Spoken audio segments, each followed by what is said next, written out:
Bon début de semaine, madame, monsieur, bonjour et bienvenue à cette première livraison d'informations sur Mondico Télévision consacrée aux nouvelles en bref.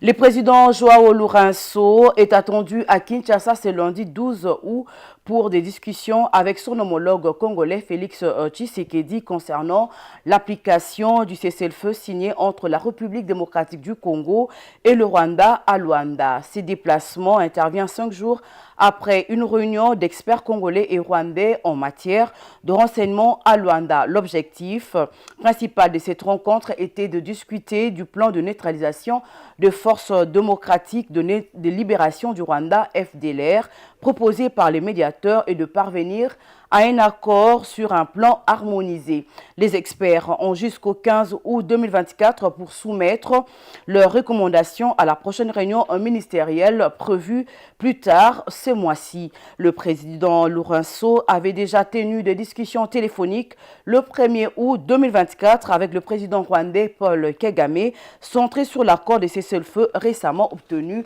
à Luanda. Après près de 4 mois d'attente, le Sénat congolais sera finalement doté d'un bureau définitif ce lundi 12 août 2024 au terme d'une bataille électorale qui s'annonce mouvementée avec au moins 2 candidats par poste plutôt. Selon un communiqué du bureau d'âge de la Chambre haute du Parlement, cette étape sera précédée par l'audition de messages de campagne électorale pour tous les candidats avec une durée de 10 minutes par candidat. En effet, au lieu de 19 candidats comme publié auparavant, la liste définitive de candidats à l'élection du bureau définitif du Sénat a connu 2 modifications, ce que signale les présidents du bureau d'âge du Sénat, Pascal Kinduelo, dans un communiqué publié le samedi 10 août 2024.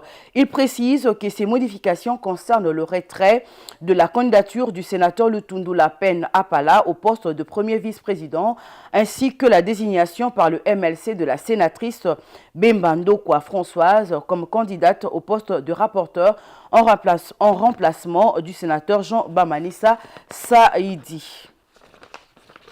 Et puis, de l'autre côté, réunion ministérielle entre la République démocratique du Congo et la Zambie est prévue ce lundi 12 août 2024 à Lubumbashi, chef-lieu de la province du Haut-Katanga, pour discuter de la réouverture de 3 frontières zambiennes fermées à l'import-export avec la République démocratique du Congo.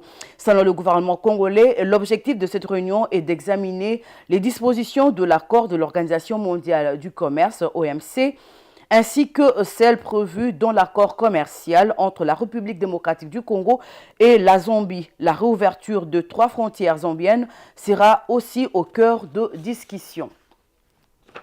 Et pour finir, grogne à l'IDPS, la Convention démocratique du parti CPD qui a résolu à l'issue de la session extraordinaire le dimanche de déchoir Augustin Kabouya de ses fonctions du secrétaire général du parti au pouvoir. Le professeur Mbata, qui parle d'un début de la révolution au sein de l'UDPS, affirme que Kabouya, désormais persona non grata, avait vendu le parti puis renoncé aux idéaux. Pour lui, Augustin Kabouya était la somme de toutes les antivaleurs contre lesquels ils étaient battus. Ces décisions de la CDP interviennent après une période de vive tension caractérisée par l'organisation de plusieurs activités anti-Kabouya, en maintes fois accusé de clientélisme, de manque de vision de gestion solidaire du parti et de dictature. Cet organe a décidé d'élever à son poste son adjoint Deogracias Bizoubou pour assumer l'intérim. Et c'est la fin de ces bulletins à 9h30 sur Mondico Télévision. Les prochains rendez-vous est fixé pour 11h30.